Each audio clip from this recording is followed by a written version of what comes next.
You move into a new home, hoping for peace. But something else was already living there, waiting. It listens when you breathe, it knows when you sleep, and when the knocking starts, no lock will keep it out. Good evening, ladies and gentlemen, and welcome back to Night Terror. Tonight, we unravel 3 terrifying true-style tales where ordinary lives spiral into waking nightmares. From eerie voices bleeding through the walls, to shadowy neighbors who were never truly there, to unseen visitors who knock just to let you know they're still watching. Each story dives deeper into the hidden horrors lurking in places we trust most. Our homes, our streets, our everyday lives. Places that should feel safe, but never do again. If you're ready to be thoroughly unsettled, go ahead and hit that like button. Share your own creepy encounters down in the comments.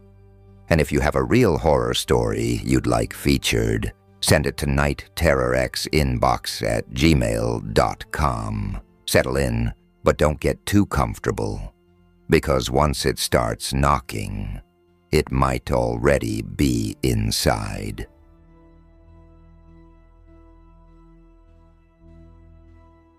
The Woman in the Window. So last summer, my buddy Chris told me something that still makes my skin crawl. He had just moved into this tiny single-story house out near Edgewood, a little no-name town where the biggest excitement is the 4th of July parade. All he wanted was quiet, a small yard, no drama, just a place to reset his life. It was an old house, plain as they come, with chipped paint on the porch, a crooked fence that looked like it might fall over in a strong breeze, and a shed in the back that leaned like it was exhausted. It wasn't much, but it was his, and that's what mattered. The neighbors seemed friendly, too. A retired couple would wave every evening from across the street, sometimes leaving cucumbers or squash on his doorstep in brown paper bags. There were kids a few houses down who spent their afternoons drawing spaceships and wild monsters all over the sidewalks in neon chalk. It was that kind of sleepy cul-de-sac vibe where the worst thing you might hear at night is someone's dog barking at a raccoon.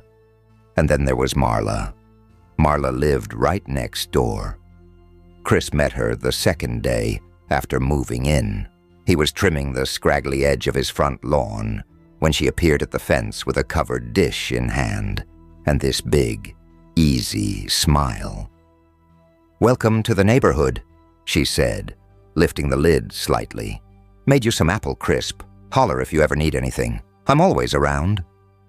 It sounded harmless enough, but it turned out she wasn't kidding. She really was always around.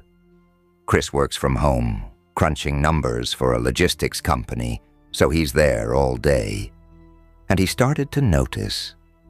Marla seemed to be perpetually outside. Sometimes she'd sweep a perfectly clean driveway.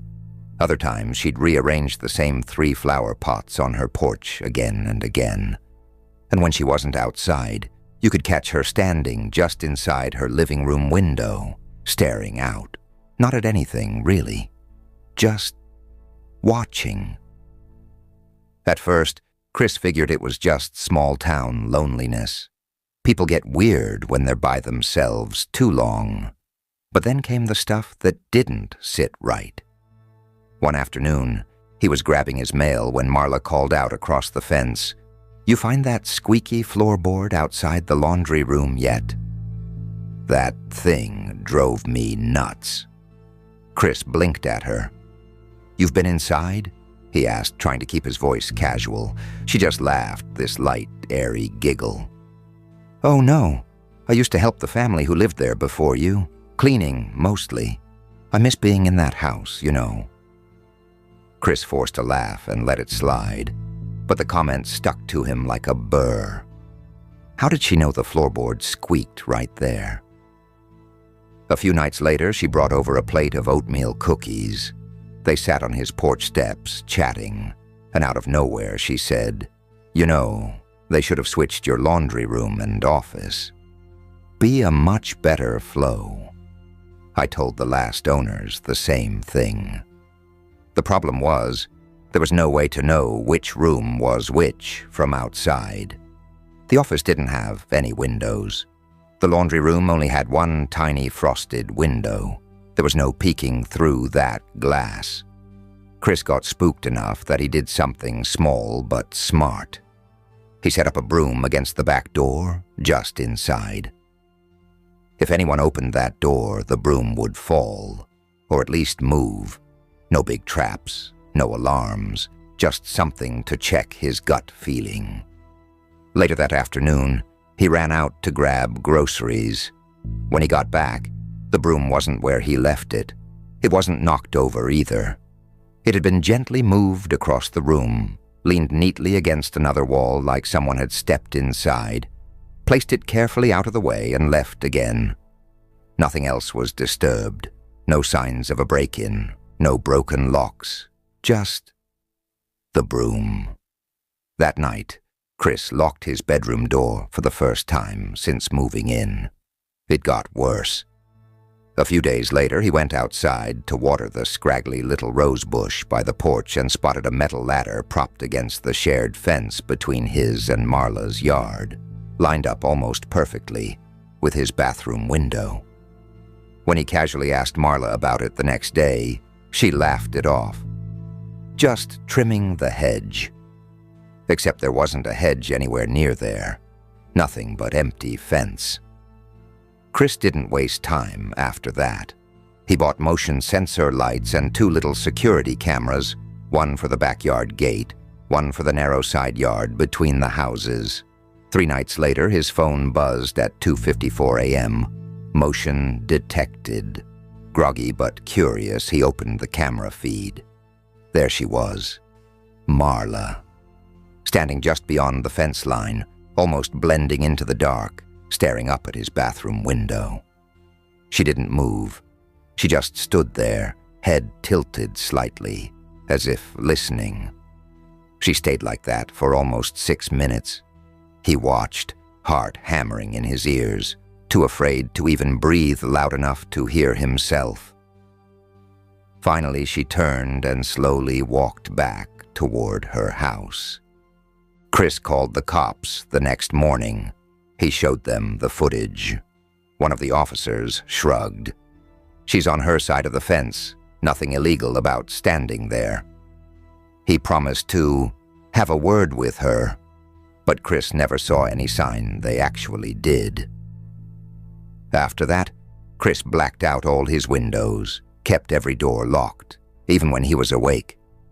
But the cameras kept catching her, always late at night, always in the same spot, always watching.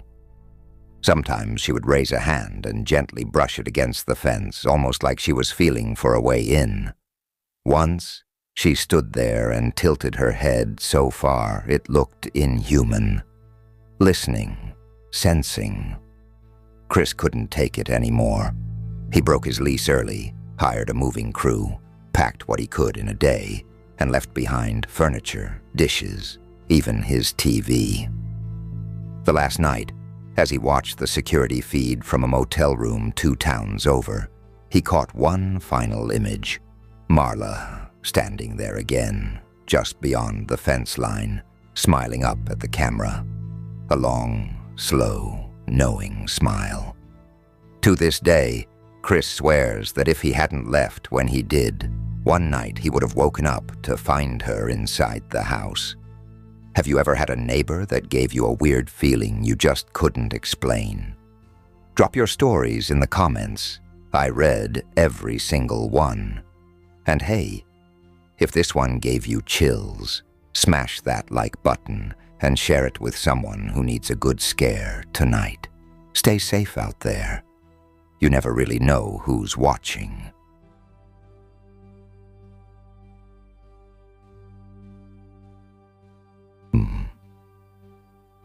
The Man Behind the Wall. So a buddy of mine, Eric, told me this when we were grabbing coffee last winter, and honestly, I haven't slept right since. Eric had just turned 28. He was a personal trainer, busting his tail with morning clients and evening classes, trying to scrape enough together to buy a place of his own.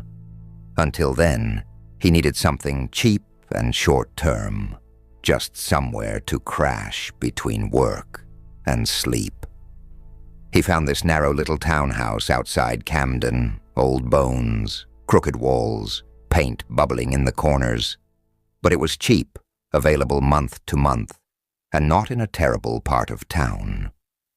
It wasn't love at first sight, but Eric told himself it was just temporary. The first night he moved in, he figured out just how thin the walls were. He was unpacking a box in the kitchen when he heard it. A full-bodied sneeze from next door, followed by a muttered curse. It sounded close enough that he half expected to see someone standing in his hallway. At first he laughed it off, even recorded a funny voice note to a friend about it. But that joke wore thin fast. Over the next few days it became clear. He could hear everything. The neighbors' TV shows, microwave beeps, the scratch of a fork on a plate, and the guy's voice. It had this odd, broken fan hum to it, like everything he said was stretched through something mechanical. He talked a lot, too, muttering, half rambling. But Eric could never catch full conversations, just phrases, snippets, and he never actually saw the guy. No cars pulling up, no trash cans rolled to the curb, no packages dropped off. It was like living next to a ghost. Then it got personal. One night, Eric was texting his girlfriend about dinner plans. He got lazy and sent a voice message. "Hey, wanna hit that taco place by 5th? The one with the neon cactus?" He barely put the phone down before he heard it through the wall. "Tacos. Sounds good." Low, muted, but unmistakable. Eric froze, staring at the drywall like it might start speaking in full sentences. Maybe it was a coincidence, he thought. Maybe he imagined it. But then a few seconds later, "The one with the neon cactus." Word for word. He didn't sleep much after that. Started keeping his apartment dark, silent. No music, no TV. Just him, sitting in the thick, breathless quiet, listening. Every night he heard more, soft mutters cataloging his life. Wakes up late, skipped breakfast, red hoodie today, arguing with Emily again. It wasn't just creepy, it was accurate. One afternoon he skipped work and stayed home, hiding on the couch. Around noon, he heard it again, right on cue. He's still here. Why didn't he leave? Eric crept to the wall and pressed his ear against it. Faint, dragging footsteps, breathing deep and deliberate. He knocked, 3 quick raps, silence. Then 3 knocks, back. He stumbled backward, heart jackhammering. Didn't sleep at all that night, just sat curled on the couch, jumping at every creak. At around 2 a.m., just as the house felt stillest, he heard it. He's listening. Long pause. He thinks I don't know. Eric started plotting his escape, but part of him needed answers. He scribbled a quick note. "Hey, neighbor, these walls are super thin. Could you keep it down at night? Thanks." Taped it to the door, left for work. That night, around 2:15 a.m., a whisper slithered through the vent in his bedroom. "You shouldn't have written that." No anger, just statement of fact, like a warning from something ancient and exhausted. Eric jammed the vent shut with a chair and bolted from the room. But the whisper followed, leaking into the kitchen, curling under the bathroom door. He spent the next 3 nights crashing at his girlfriend's place, claiming he had plumbing issues. He didn't dare tell her the truth, that something in that house knew everything about him. When he finally came back to grab his stuff, he noticed something odd. The windows of the townhouse next door were smeared with grime. No movement inside. The porch was thick with undisturbed dust. Yet somehow, the lights inside stayed on. Constant, sterile, unwavering. Something wasn't adding up. Before he left for good, he called the landlord. Told him he needed out of the lease. When Eric hesitated and asked, "Hey, what's the story with the guy next door?" The landlord went weirdly quiet. Finally he said, "Honestly, man, I've never met him. Last tenant asked the same thing, said he couldn't take the weirdness." Eric pressed him, desperate for something solid. The landlord said, "I tried checking it out once. Knocked a few times, but nobody answered. Place always looked empty, but rent was paid like clockwork, never late. Paid on time." By who? Eric packed in 2 hours flat, tossing half his stuff into garbage bags. He didn't even look back when he slammed the door. On the way out, he stopped and stared at the neighboring unit. Rust crusted over the doorknob, the mailbox stuffed so full with junk mail, it looked ready to burst. Windows thick with dust, as if no one had wiped them in years. And still, the lights glowed inside. The last night he spent there, the last night he ever spent anywhere near that house. He remembered dozing off around dawn, just before the sun crested the skyline. And as he drifted into that fragile, uneasy sleep, he could have sworn he heard it one last time. A whisper through the cracks in the wall, soft as breath. "Where are you?"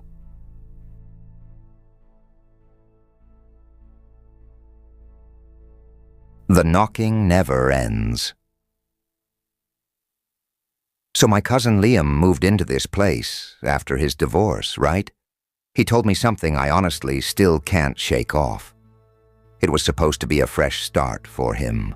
No chaos, no compromise, just a little peace and a backyard big enough for a fire pit. The house sat at the end of a crooked street in the outskirts of Maple Hollow, the kind of tiny town where people still waved from their porches and every driveway had an American flag fluttering in the breeze. His place was nothing fancy. A small brick house with peeling blue shutters and a porch swing that looked like it hadn't moved since the 80s. But for Liam, it felt right, solid, quiet. The first week, he told me he actually slept with the windows open, something he hadn't done in years. The whole neighborhood was weirdly still at night, the only sounds being the occasional bark from a dog 2 blocks away, or the soft creak of a weather vane spinning in the breeze. He met a few neighbors, retirees mostly, one woman who baked too much and kept offering him banana bread, and across the street, an old guy named Walter, who wore the same faded polo shirt every day and shuffled around his yard like a ghost. The first time Walter came over was on a sticky Wednesday evening. Liam was watering the sad little patch of grass in the front yard when he noticed the old man just standing there on the curb, staring. Walter finally spoke, voice low and scratchy like he'd been swallowing sand. "You heard it yet?" he asked. Liam blinked. "Heard what?" "The knocking," Walter said, like it was the most obvious thing in the world. "Usually starts up after 2, sometimes earlier. But don't worry." He gave a little smile that never touched his eyes. "It always comes back." Then he just turned and shuffled away. That night Liam tried to laugh it off. Probably just a lonely old man messing with the new guy, right?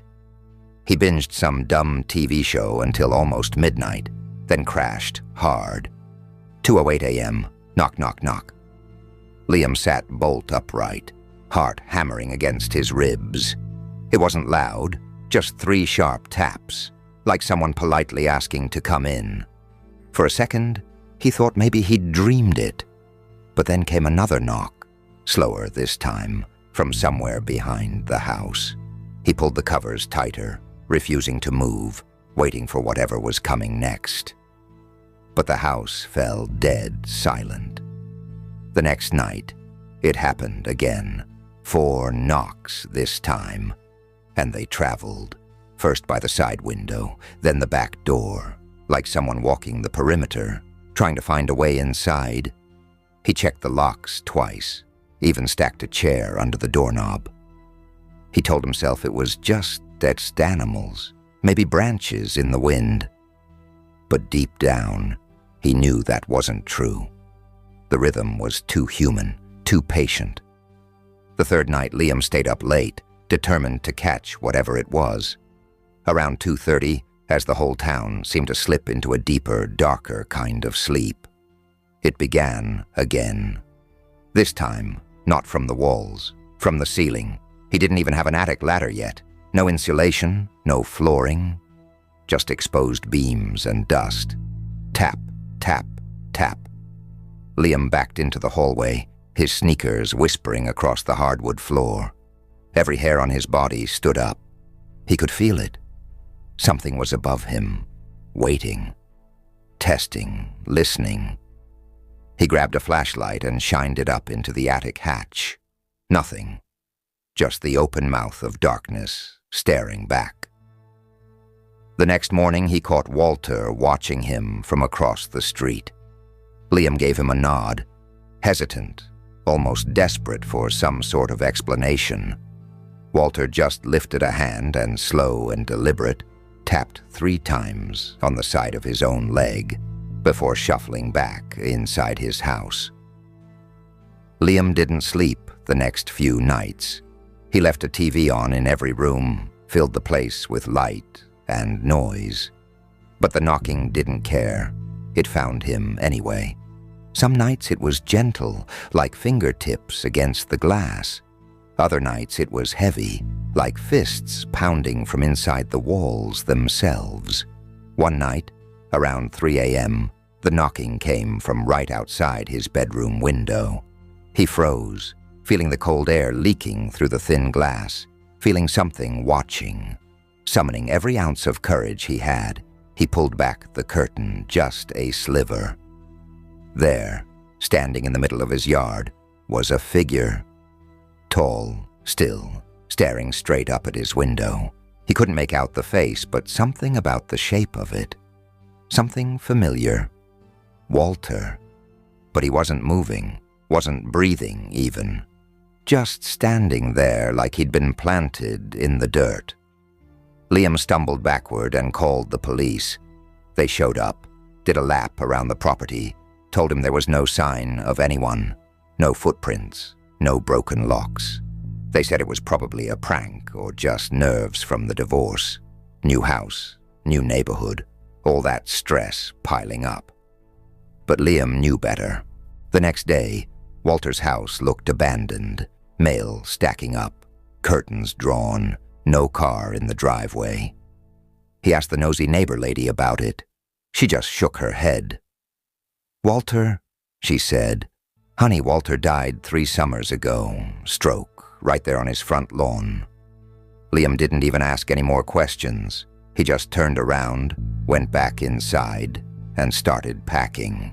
He moved out a week later, but sometimes, late at night, when the world goes still and the wind dies down, Liam says he can still hear it. 3 soft knocks, somewhere out there, just waiting for someone to open the door.